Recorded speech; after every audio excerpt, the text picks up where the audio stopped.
What's up, Lost Boys? Here we are for a Week 9 recap. Sorry about the late video this week, but let's get right into the recaps. First recap we're going to go with was our game of the week from last week, Jace versus Pat, Sweet Chin versus Titty Biscuits. Pat was on fire. He was probably our hottest team in the league going against what I think is our best team in the league. And unfortunately, the cream rose to the crop. Jace absolutely demolished Pat 156 to 90. Pat put up his lowest output of the season. Jace once again kept rolling. Jace got 25 from Hurts, 28 from Dak. I mean, Pat couldn't get anything. He got 10 combined points from his quarterbacks, had an off week. Tyreek didn't get him a big push because the Chiefs shut down good wide receivers. Keep that in mind. When you play the Chiefs, don't expect much from your stud receivers. I could go over Pat's team, but they're a great team. They just didn't perform, unfortunately. He didn't really get any touchdowns. His quarterbacks were terrible, so it was just an off week for Pat. Let's focus on Jace, though, real quick. His team keeps rolling. He moves to 7-2. His quarterbacks are dominant. He still maybe has the best receivers in the league in Diggs, Olave, Hopkins, Brown. Brown has Kyler coming back, so that's even better. Kamara's catching 47 balls a game. He still has A-Chain to come back. So Jace takes the dub this week, shows us who's boss. Next game we're going to go to was the one with Josh versus Llama.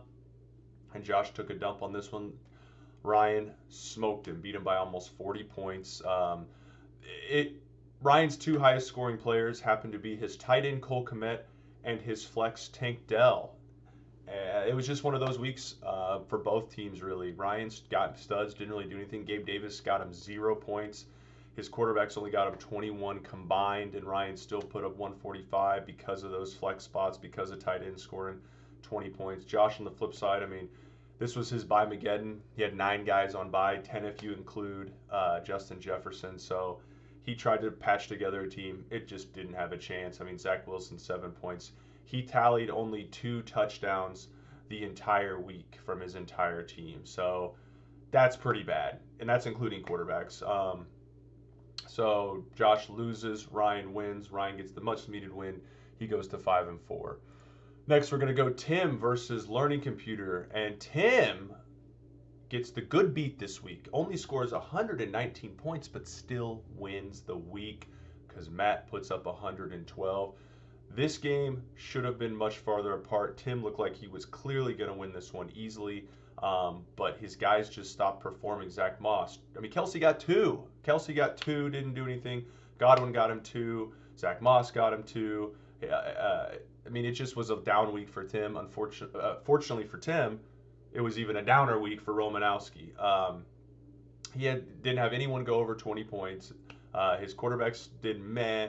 He just didn't have any touchdowns, really. I mean, he had 1 TD from Joe Mixon, and he had 1 TD from Wan'Dale Robinson. You know, when you're starting Wan'Dale Robinson, you're probably not going to win, and that's exactly what happened to Roman. He did not win. So Tim takes the dub. Tim moves to 5-4, a much-needed win.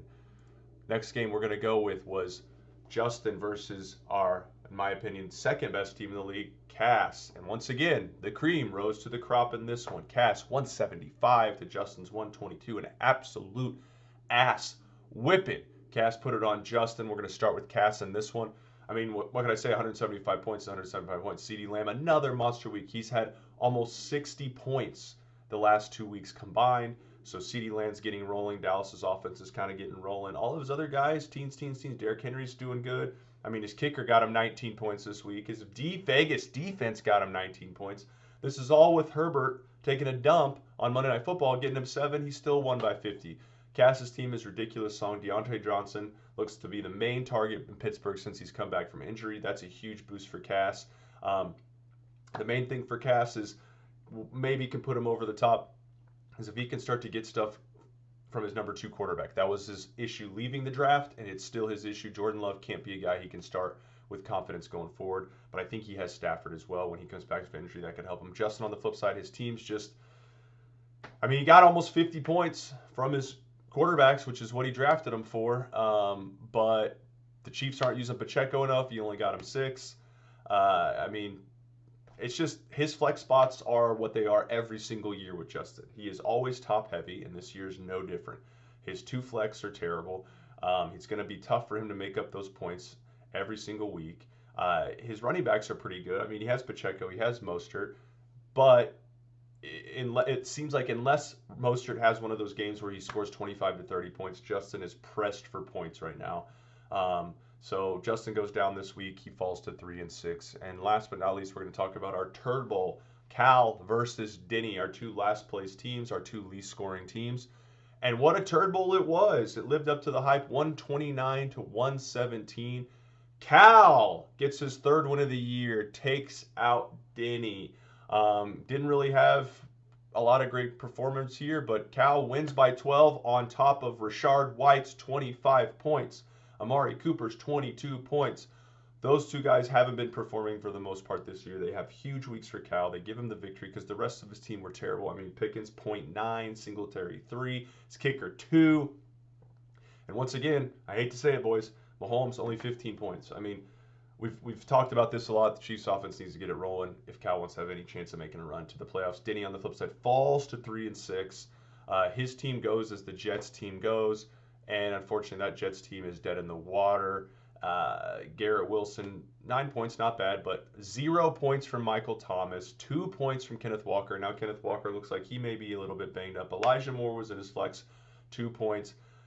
Denny got 23 from Cleveland D. Usually if you get over 20 points from your defense, you have a great shot to win it. Unfortunately, Denny's team is just not very good right now. It's not very healthy.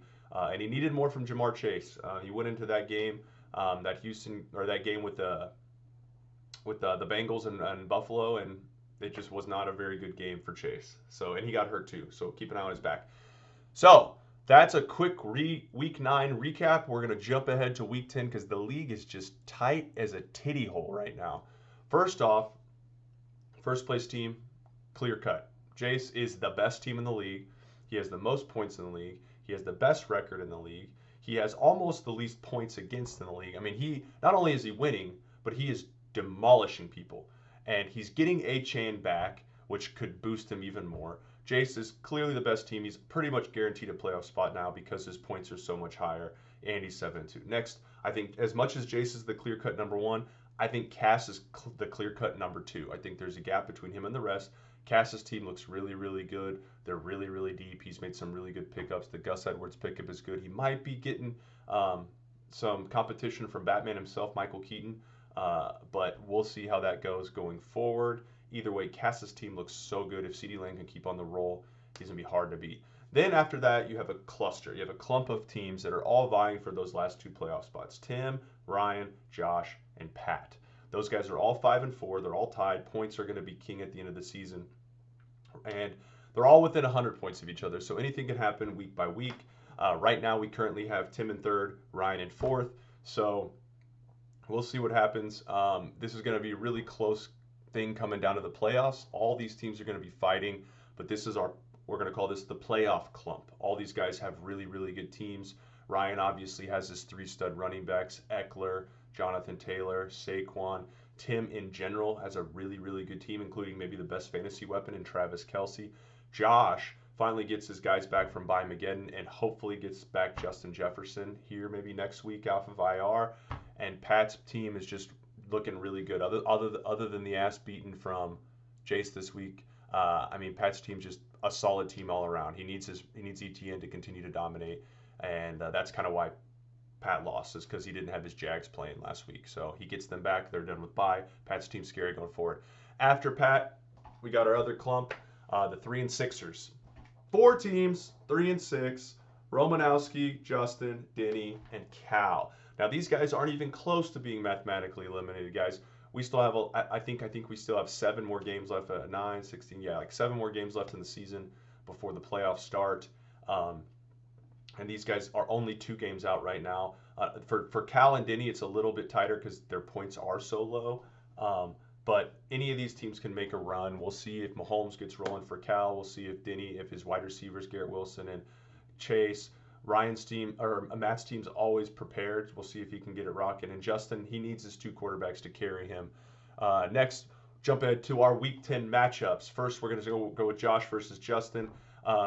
This is going to be a really, really, really, really, really, really close game. Josh gets all of his guys back from bye.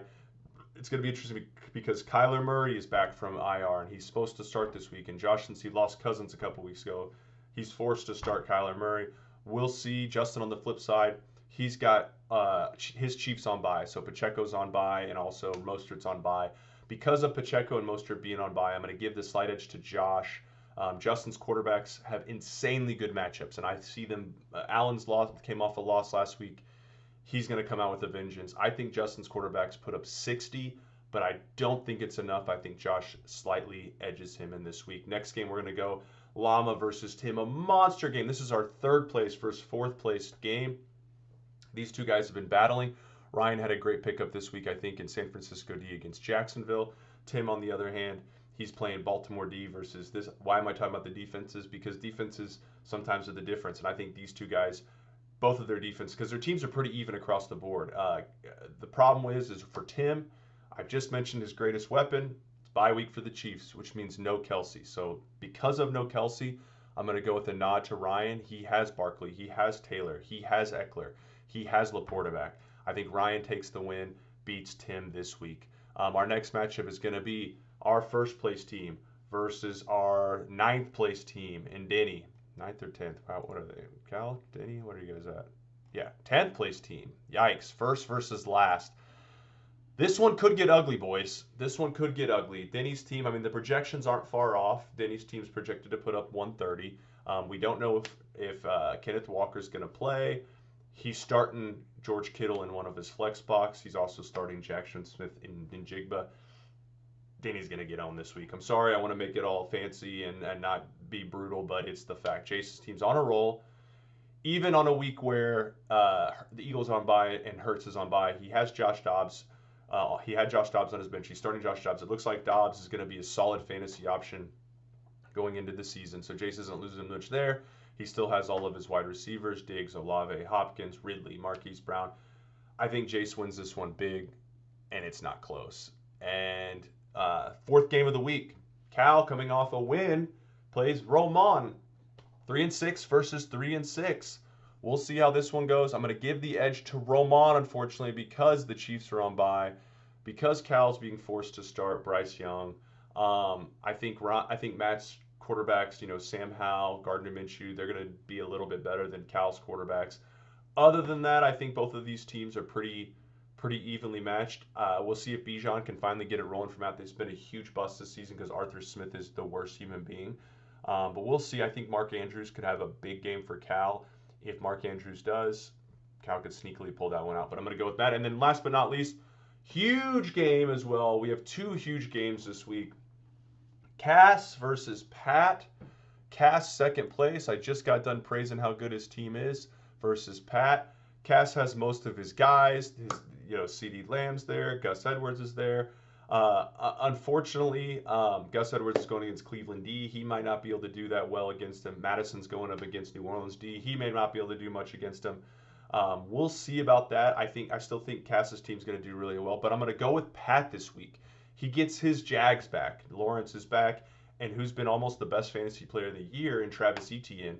It's a tricky game, though, because they're going against the Niners D, which this is their first game with Chase Young. Niners D is a little bit scary right now. But with Pat, with Lawrence, with Kirk, with Travis Etienne, I think he sneaks this one out. I think Geno Smith's going against Washington's awful D. And Geno is going to be the difference. I think Geno outscores Herbert this week, and I think Pat pulls the upset to stay in the playoff hunt, guys. League is insanely close. League is insanely fun. Everyone is still in the chase for the playoffs. Keep it rolling, boys. Love you all. Have a good day.